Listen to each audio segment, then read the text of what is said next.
அஸ்ஸலாமு அலைக்கும். Hi friend, எப்படி இருக்கீங்க? நல்லா இருக்கீங்களா?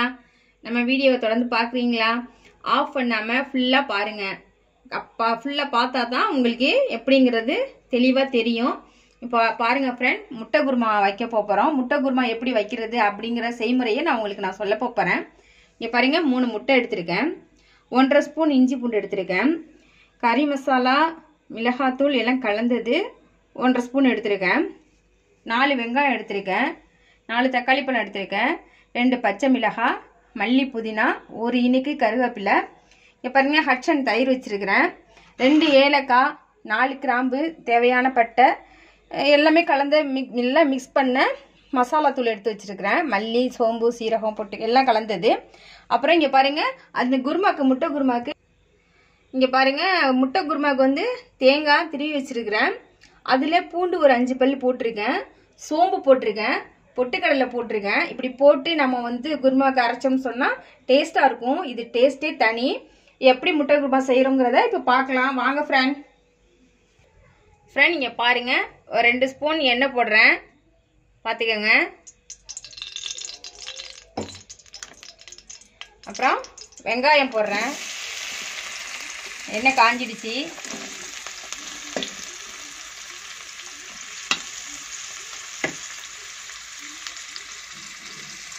அது நல்லா கிளறி விடுவோம். இது கூட கல் உப்பு போட்டால் வெங்காயம் வந்து வதங்கிரும். இது கூட கொஞ்சோண்டு கல் உப்பு போடுறேன், பார்த்தா வெங்காயம் சீக்கிரம் வதங்கும். முட்டை குருமா சாப்பிடும் பொழுது வாயில் வந்து சோம்புக்கு அடிபட்டா அது சுவையே தனி சுவை. இங்கே பாருங்கள், சோம்பு போடுறேன், பாருங்க, பட்டை, கிராம்பு, ஏலக்காய் எல்லாம் போடுறேன், பார்த்துக்கோங்க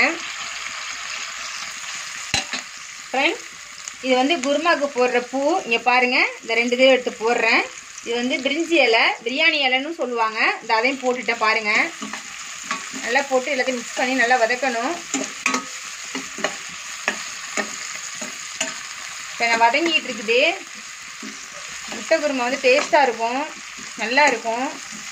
நம்ம வைக்கிற மெத்தடோட வச்சா இன்னும் சுவை தனியாக, அது டேஸ்ட்டே தனியாக. நீங்கள் இதே மாதிரி செஞ்சு சாப்பிட்டு பாருங்கள் ஃப்ரெண்ட், நீங்கள் ரொம்ப அழகாக இருக்கும் ஃப்ரெண்ட். நீங்கள் பாருங்கள், நல்லா செவந்து வந்துடுச்சு. இப்போ நான் வந்து இஞ்சி பூண்டு போடுறேன், பார்த்துக்கோங்க. போட்டேன், அதையும் நல்லா மிக்ஸ் பண்ணுறேன். இதுவும் நல்லா செவக்க விடணும். பிடிச்சி அந்த இஞ்சி பூண்டோட வாசனை வந்து கொஞ்சம் பச்சை வாசனை வந்து அப்படியே கொஞ்சம் வாசனை நல்லா, இஞ்சி பூண்டு வந்து நல்லா வதங்கிடணும். வதங்கினா பச்சை வாசனை இல்லாமல் நல்லா டேஸ்ட்டு தனியாக காட்டும் வாடை. அப்போ தான் நல்லாயிருக்கும். நல்லா வதக்கிடுங்க, இல்லாட்டி பச்சை வாடை அடிக்கும். பச்சை மிளகாய் போட்டேன். இப்போ தக்காளி பழம் போடுறேன், அதோட கருவேப்பிலையும் போடுறேன். பாருங்கள் ஃப்ரெண்ட்ஸ், இப்போ இதை நல்லா வதக்குவோம். நல்லா வதங்கின பிற்பாடு தான் மசாலா கொடுக்கணும். அப்புறம் இப்போ நல்லா வதங்கிடுச்சு. இந்த புதினா மல்லி தழையை போட்டேன், பாருங்கள், புதினா மல்லி போட்டுட்டேன். அதையும் நல்லா வதக்கிடுவோம். வதக்கிட்டு இப்போ கரம் மசாலா, மிளகாத்தூள் எல்லாம் ஒன்றா கலந்தது, அதையும் போட்டேன் பாருங்கள். இப்போ தயிர் தேவையானது நான் ஒரு 1/4 பாக்கெட் வச்சுருக்கிறேன். அது ஒரு 3 ஸ்பூன் மாதிரி வரும்,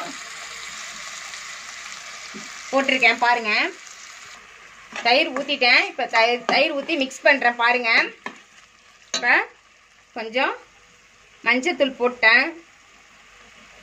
இப்போ வீட்டில் அரைச்சி இந்த மசாலா தூள் போட்டேன், எல்லாம் மிக்ஸ் பண்ணது.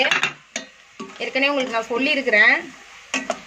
மல்லித்தூள், சோம்பு, சீரகம் இதெல்லாமே எல்லாம் ஒன்றா மிக்ஸ் பண்ணி கலந்து அரைச்சது. மல்லித்தூள் போட்டிருக்கேன் 1.5 ஸ்பூனு. இப்போ பார்த்துக்கோங்க, 1/2 லிட்டரு தண்ணி வச்சுருக்கேன். எனக்கு 1/2 லிட்டர் அளவுக்கு குருமா எனக்கு தேவை, அதனால நான் வந்து 1/2 லிட்டர் தண்ணி வைக்கிறேன். உங்களுக்கு வந்து எந்த அளவுக்கு குருமா தேவையோ அந்த அளவுக்கு நீங்கள் தண்ணி வச்சுக்கோங்க. பாருங்கள், இப்போ நான் 1/2 லிட்டர் வச்சுருக்கிறேன். ஒரு சின்ன ஃபேமிலியாக இருந்தால் ஒரு 1/4 லிட்டர் 250 மில்லி கூட நீங்கள் வைக்கலாம், கிராம் வைக்கலாம் தண்ணி. உப்பு எல்லாமே கரெக்டாக இருக்குது நமக்கு. இங்கே பாருங்கள், லேசா வந்து கொதி வராம லேசா அந்த வந்து நம்ம வச்சிருக்க குருமா வந்து லேஸ் சூடு வந்த கையோட நம்ம என்ன பண்ணணும், முட்டையை போட்டு ஊத்திடணும். அப்பதான் நமக்கு வந்து முட்டை வந்து முழுசு முழுசா கிடைக்கும், இல்லாட்டி செதறிடும்.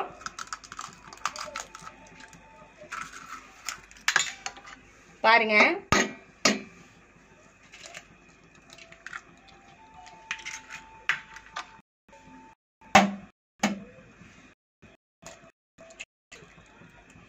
இந்த மாதிரி ஊத்திட்டீங்கன்னா அது கொதிக்கிறது மாதிரி ஊத்திட்டு நம்ம என்ன பண்ணிடணும், மூடிடணும்.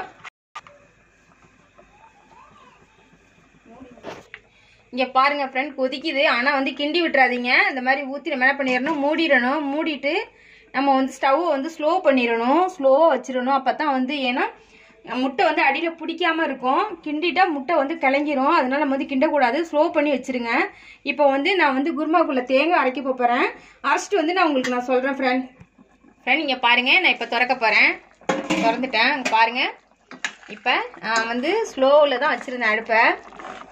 இப்போ பார்த்தீங்களா முட்டை வந்து பாருங்க அப்படியே ஒரு செதறாம சிந்தாம எப்படி அழகா நம்ம வந்து எப்படி போட்ட மாதிரி இருக்கு. பார்த்தீங்களா, நம்ம வந்து குழம்பு நல்லா கொதிக்கையில் நீங்கள் போட்டிங்கன்னு வச்சுக்கோங்க, அப்படியே உடஞ்சிரும். குழம்பு கொதிக்கிறதுக்கும் முட்டை பொத்து ஊற்றுறதுக்கும் அப்படியே எங்கே பார்த்தாலும் செதறி போய் நம்ம முட்டை வந்து முழுசாக எடுக்க முடியாது. இந்த மாதிரி குழம்பும் வந்து கவுச்சடிக்கும். அந்த மாதிரி அடுப்பை வந்து ஸ்லோவில் வச்சுட்டான். ஃபஸ்ட்டு ஹையில் வச்சு லேஸ் சூடு வரணும், ரொம்ப இதாக இருக்கக்கூடாது. லேஸ் சூடு ஆவி வர மாதிரி வந்த கையோட நம்ம என்ன பண்ணணும், முட்டையை பொத்து ஊற்றிடணும். முட்டையை பொத்து ஊற்றணும். நான் 3 முட்டை போட்டேன். அந்த 3 முட்டை எப்படி இருக்குது பார்த்தீங்களா, அப்படியே முழுசாக இருக்குது பாருங்க. இங்கே பாருங்க, முழுசாக இருக்குது. பார்த்துக்கங்க. இதே மாதிரி நீங்கள் ஃபாலோ பண்ணுங்க. இப்போ வந்து நான் தேங்காய் அரைச்சி வச்சுருக்கேன். அதில் வந்து ஒரு 1/4 லிட்டரு, மொத்தம் 3/4 லிட்டரு தண்ணி பார்த்துக்கங்க. இந்த தேங்காய் ஊற்றுறேன். இதில் வந்து பூண்டு,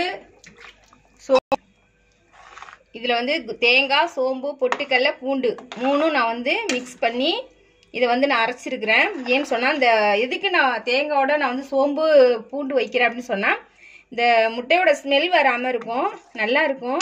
அப்புறம் இந்த வாய்வு தன்மை, கேஸ் ட்ரபிள் இதெல்லாம் வந்து இருக்காது. உங்களுக்கு சாப்பிட்டாலும் வந்து சீக்கிரம் ஜீர்ணிச்சிரும். நல்லா வந்து ஃப்ரீயாக ஏப்பம் வரும். நல்லா இருக்கும், உங்களுக்கு உடம்புக்கு நல்லா இருக்கும். பாருங்கள், இப்போ நம்ம வந்து தேங்காய் போட்டிருக்கோம். லேசாக மூடி வச்சு நம்ம எடுத்துட்டு அப்புறம் பார்க்கலாம். அப்புறம் நீங்கள் பாருங்கள், முட்டை குருமா ரெடி ஆகிடுச்சு நமக்கு. ஓகேவா, முட்டை குருமா ரெடி. இப்போ நான் ஸ்டவ் ஆஃப் பண்ண போகிறேன். பாருங்கள் ஃப்ரெண்ட், ஆஃப் பண்ணிட்டேன். இப்போ குருமா இறக்கி கீழே வச்சுட்டேன். உங்களுக்கு இன்னும் எண்ணெய் அதிகமாக வேணும்னு சொன்னால் நீங்கள் அதிகமாக ஊற்றி நீங்கள் இது பண்ணிக்கலாம். எங்களுக்கு இந்த எண்ணெய் போதும். இங்கே பாருங்கள் எவ்வளோ அழகாக இருக்குது பார்த்தீங்களா. இங்கே பாருங்கள் எப்படி இருக்குது பார்த்தீங்களா, இங்கே பாருங்கள் பார்த்தீங்களா. இதே மாதிரி நீங்களும் செய்யுங்க ஃப்ரெண்ட். இது வந்து ஆப்பத்துக்கு போட்டுக்கலாம், சப்பாத்திக்கு போட்டுக்கலாம், புரோட்டாக்கு போட்டுக்கலாம், எல்லாத்துக்கும் போட்டு சாப்பிடலாம். இடியாப்பத்துக்கு போட்டு சாப்பிடலாம். ரொம்ப டேஸ்ட்டாக இருக்கும். நல்ல சிம்பிளான முறை இது. இதை செஞ்சு சாப்பிட்டு பார்த்துட்டு எங்களுக்கு வந்து லைக் பண்ணுங்கள், கமெண்ட் பண்ணுங்கள், சப்ஸ்கிரைபர் செய்யுங்க. ஓகே ஃப்ரெண்ட், அஸ்ஸலாமு அலைக்கும்.